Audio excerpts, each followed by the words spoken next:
have to leave soon. I see there's a question in the chat. Maybe we could start with you answering that question about improving concentration in PV by any method. Oh, yeah. So I think the best concentration intervention is really exercise. There's been several studies looking at the impacts of chemo brain, and just cancer-associated difficulty of concentration. So there have been several publications with cancer-supportive care just looking at the impacts of exercise on concentration. So unfortunately, there's not an easy pill to take to say this, ginkgo biloba is going to improve your concentration, although that's another kind of supplement that's been touted for that. There's very little data in the literature to support that. So and you'll probably get this kind of similar theme from my recommendations. It's really rational recommendations, right? Eat an anti-inflammatory diet, get well rested, try to be mindful of your stress and have methods to let go of the stress if you're holding on to it. And then certainly get out and get some aerobic activity. I will say that concentration is really somewhat of a learned response and a task that gets improved with focused concentration tasks. And so things that you can do would be to learn a new skill, perhaps.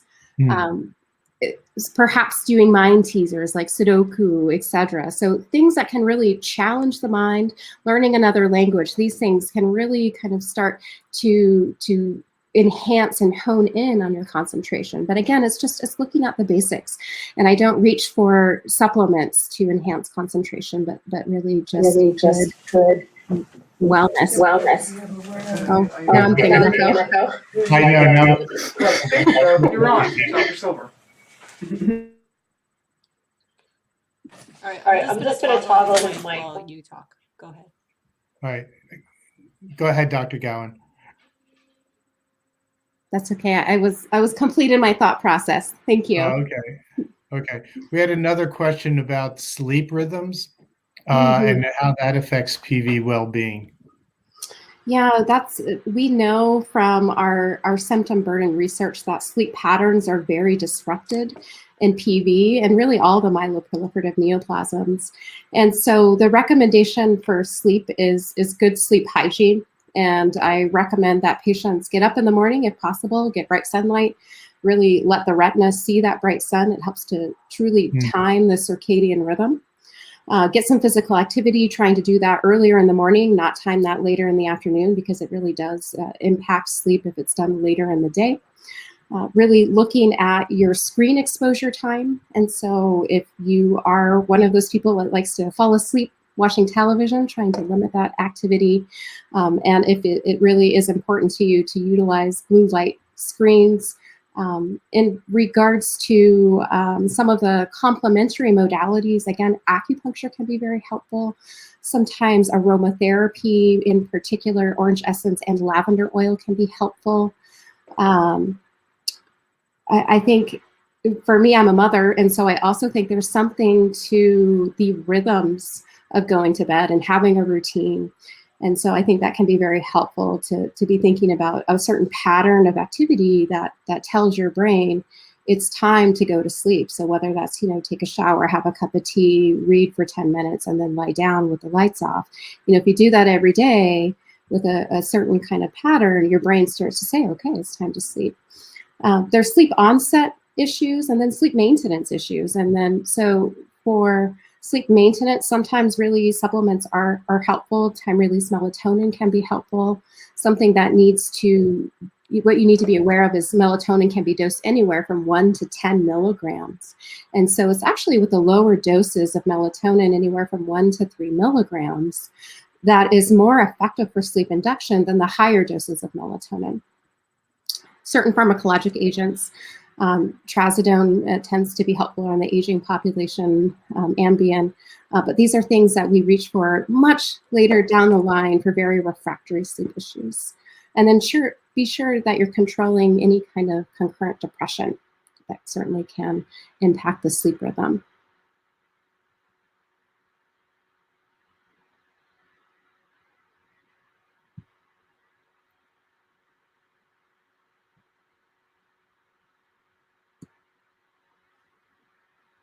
I lost audio again.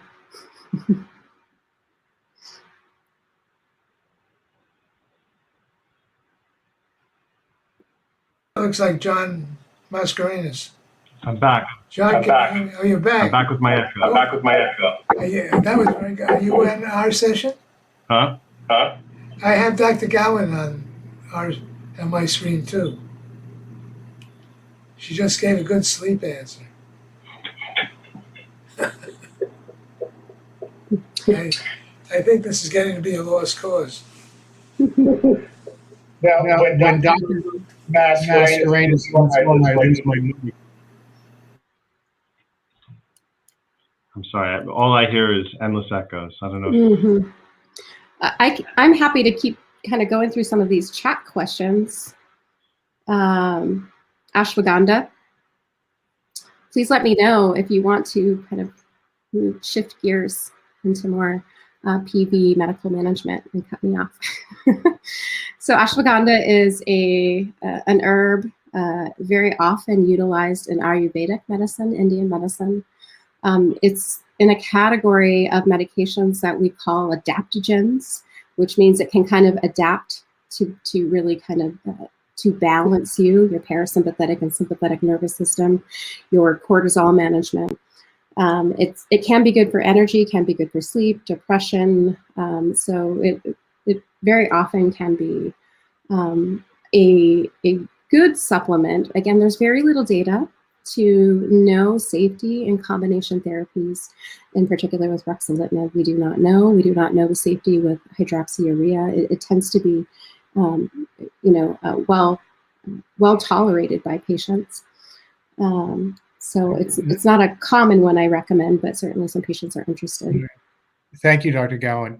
Let me try a question to Dr. Mascarenhas. One of the questions we got was about whether a combination of Jakafi and Pegasus causes liver enzymes to spike. Is there one drug responsible for the spiking of liver enzymes, or is it the combo? So, right now, and I hope you can hear me clearly, but right now, the use of combination is really an experimental approach, and there is data, phase 2 data from Europe combining ruxolitinib with interferon alpha 2A.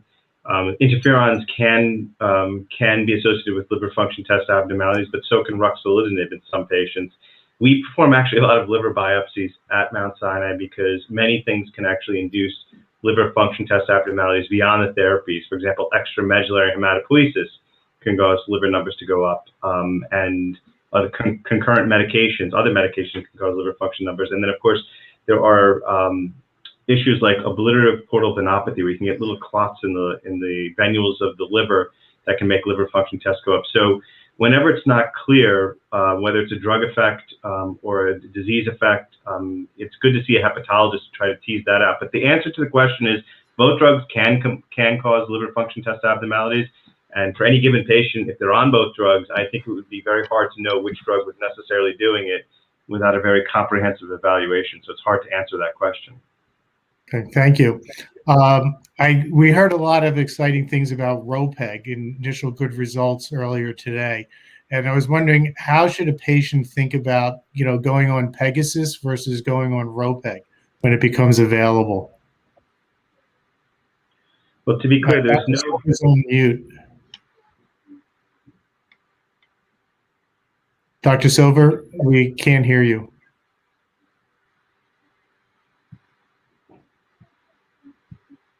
He's still on mute.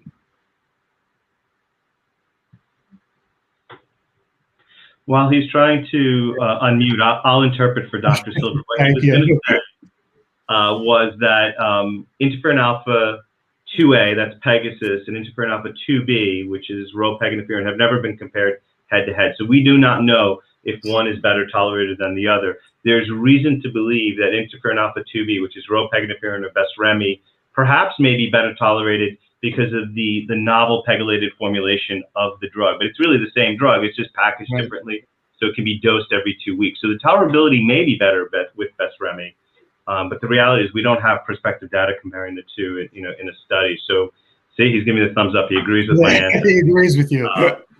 But both drugs are active drugs in PV, and Right now, Pegasus, which is approved for hepatitis C, is really the only drug you can get in the U.S. right now, but of course off-label and with prior authorization. And I think it's regional, so depending on where in the country you are, maybe not everyone can get Pegasus from their providers and their insurance plans. But I think as discussed in this meeting, Besremi, ropeg alpha 2B, is with the FDA being evaluated for approval for PV here in this country. Already approved in Europe. Am I on now? Yes, you're on now. Oh, okay.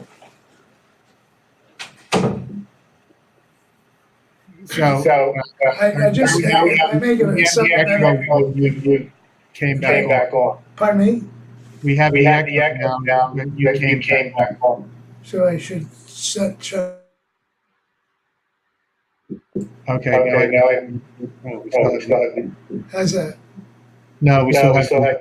Do you have two devices on at the same time? Now there's no echo.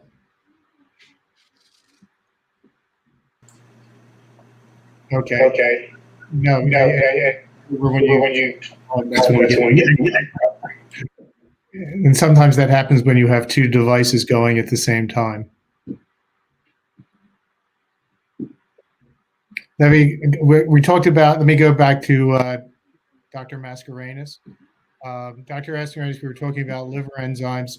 What about the effect of PV on cholesterol? So interestingly, cholesterol actually can be low in PV patients for complex reasons.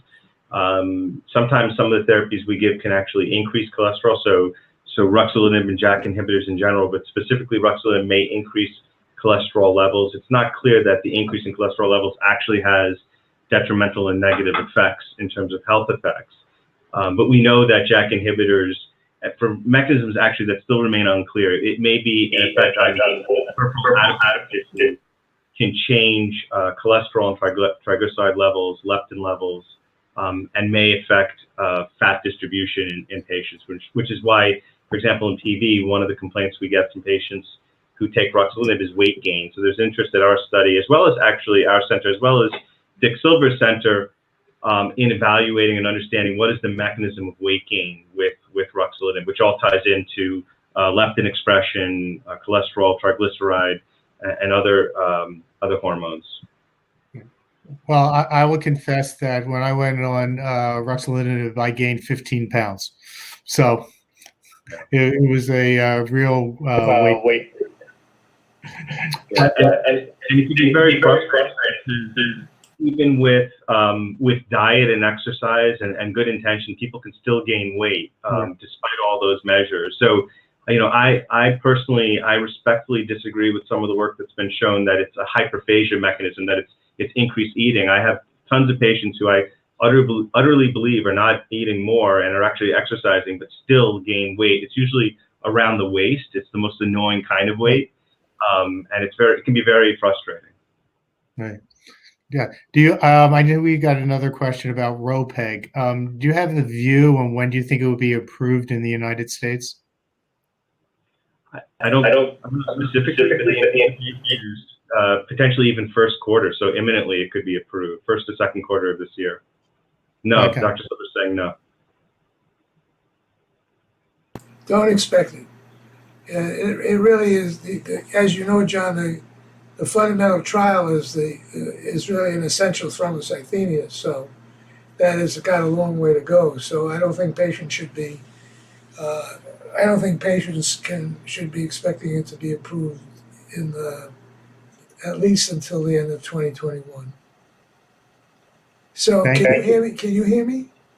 Yep, I can hear you. Oh, so I just to amplify what Dr. Mascarenhas said.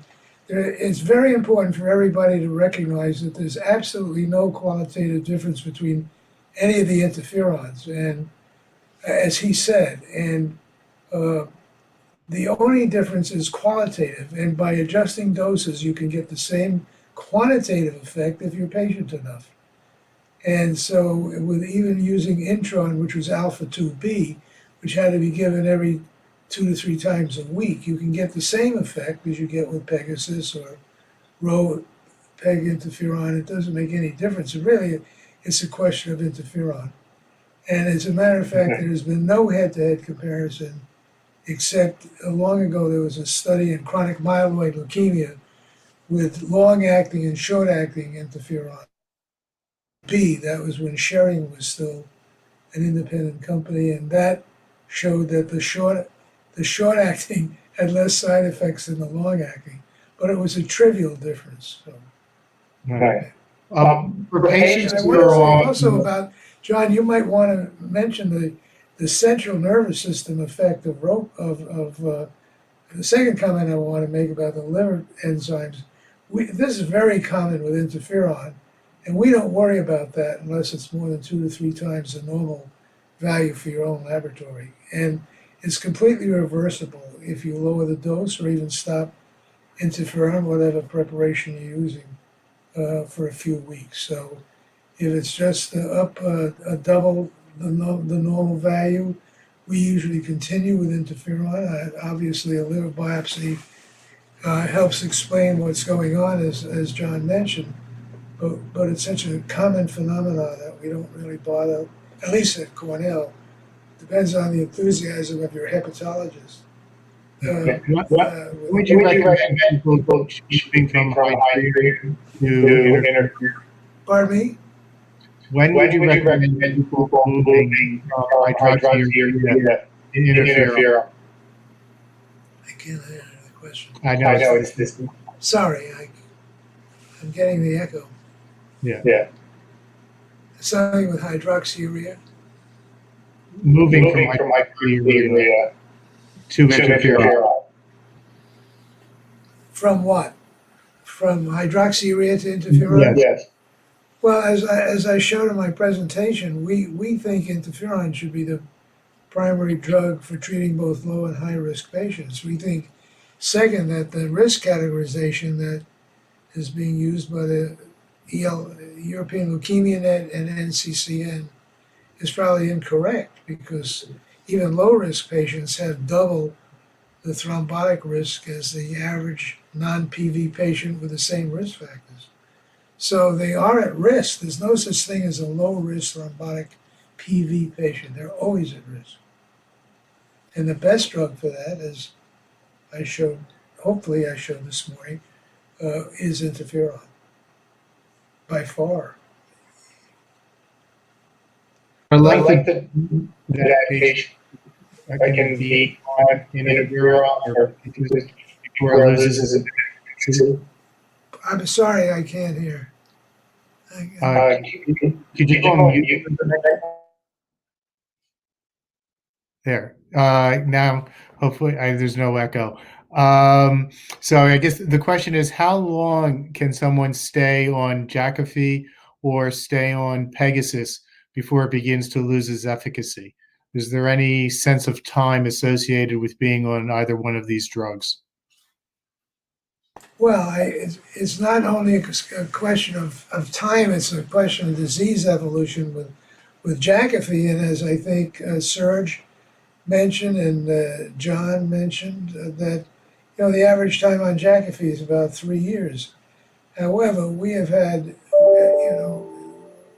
notwithstanding what Dr. Verstovsek presented, the gain in my estimation, and John can certainly agree or disagree with me, but the gain in survival time on Jakafi is limited in my viewpoint. I think it's symptomatic treatment, and I think whatever gain that is obtained with that drug is because people feel better, they eat better, they sleep better, as we heard how important that is. And all these other ancillary effects obviously lead to some improvement in survival. However, I don't think there has been any demonstration of definitive change in the marrow, and although the spleen becomes smaller, I don't think the basic biology of the disease is changed by ruxolitinib. However, as I showed this morning, there is biologic effects for the use of interferon, which definitely is a disease modifier. And that does lead to prolongation of survival. We've shown that unequivocally.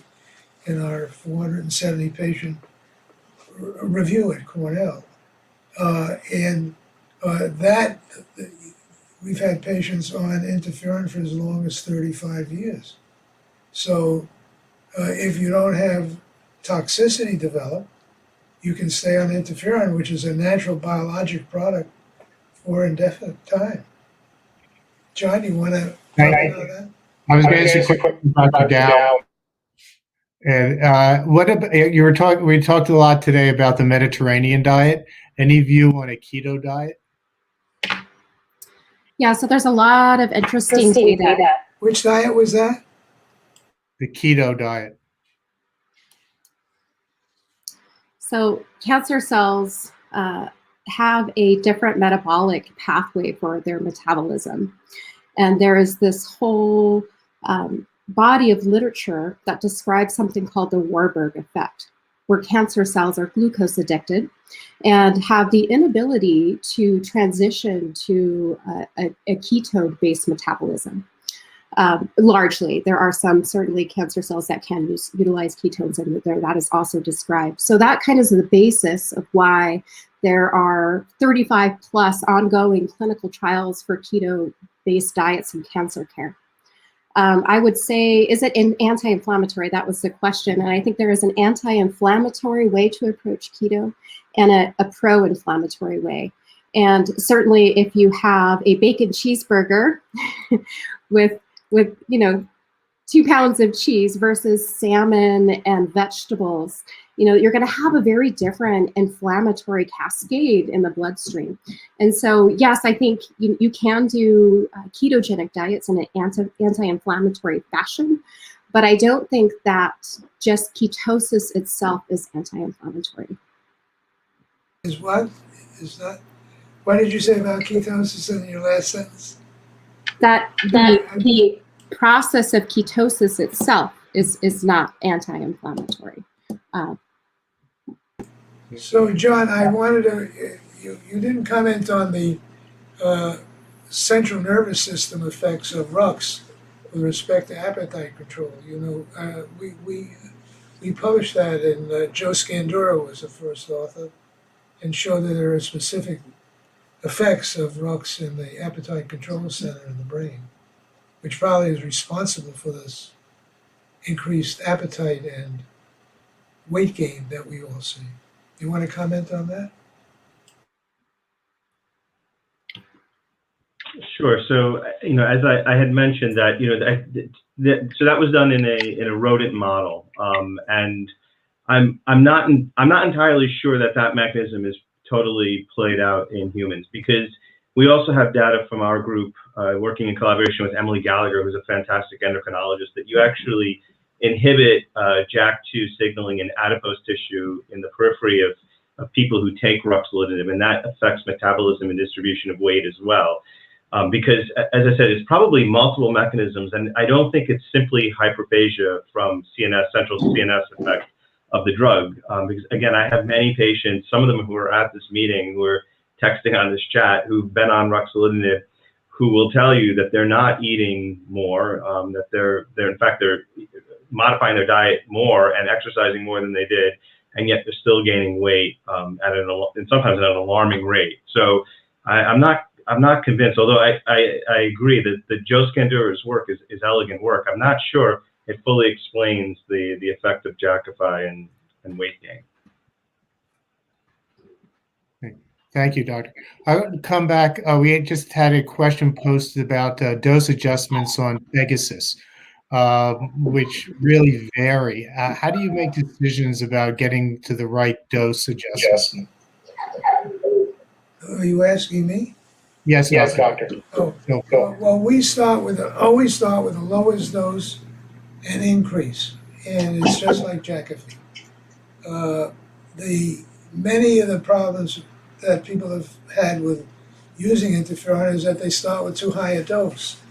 And if you look at some of the earlier studies from Quintos Kadama from MD Anderson, they started with doses as high as 300 micrograms of Pegasus a week. Well, nobody can take that and that dose for any length of time.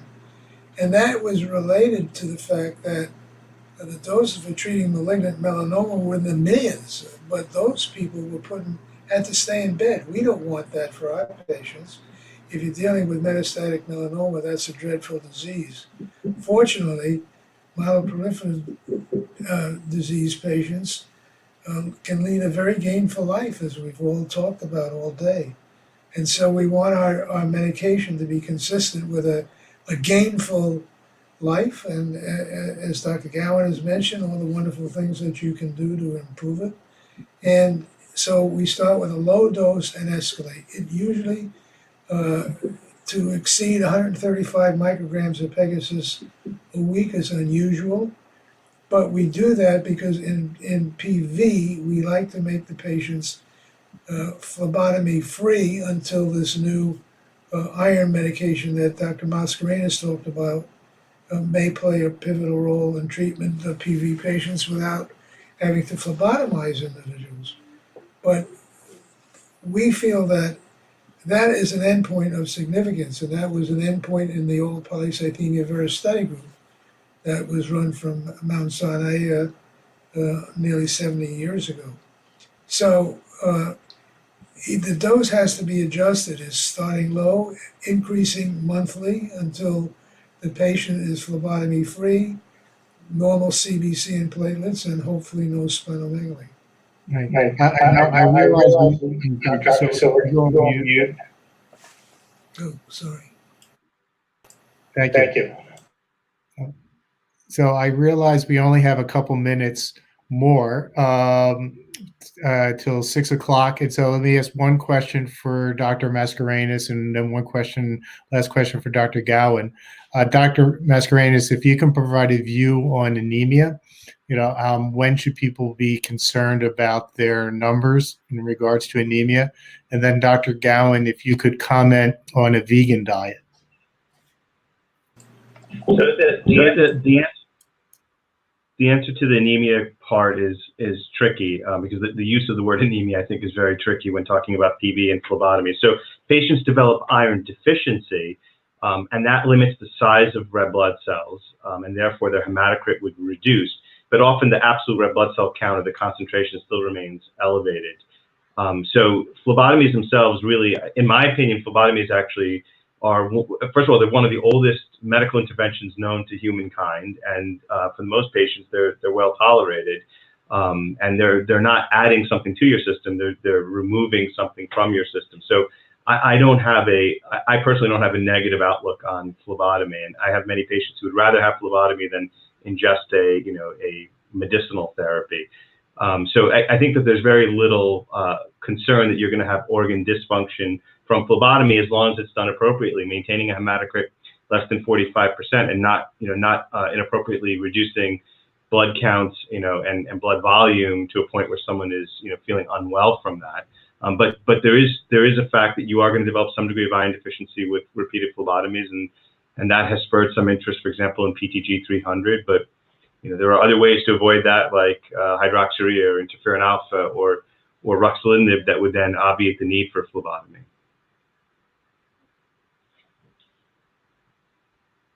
Dr. Gowan, about the diet?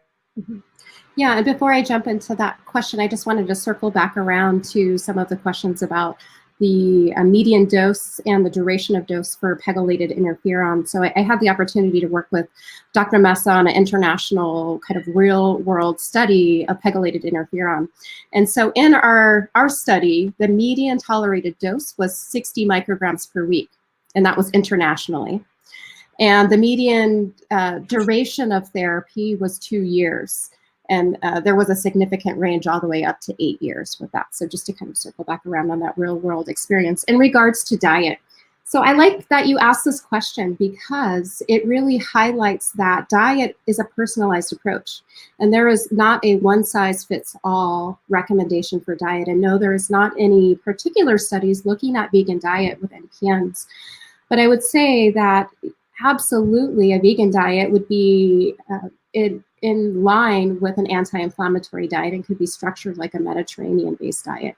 And so I would work with the patient on how to really be sure that they're using all of the different colors of the rainbow, as many phytonutrients as possible, getting as many omega-3s as possible, ensuring that they're getting adequate B12 intake, because vegan patients can become B12 deficient. Focusing on intermittent fasting is also a really interesting way to approach diet, as well as health of the microbiome. And so that's kind of my final comments on diet. Thank you. Great. Thank you so much. I know we've reached the 6 o'clock. I believe they're not going to do a adjournment call. So I want to thank, the doctors for their time today and the great information that they shared. And I'm sorry for some of the technical issues that we've encountered during this call and throughout the day. But, thank you so much for your help and support on behalf of all the patients on the call. Thank you. It's our pleasure. Thank you. Good luck.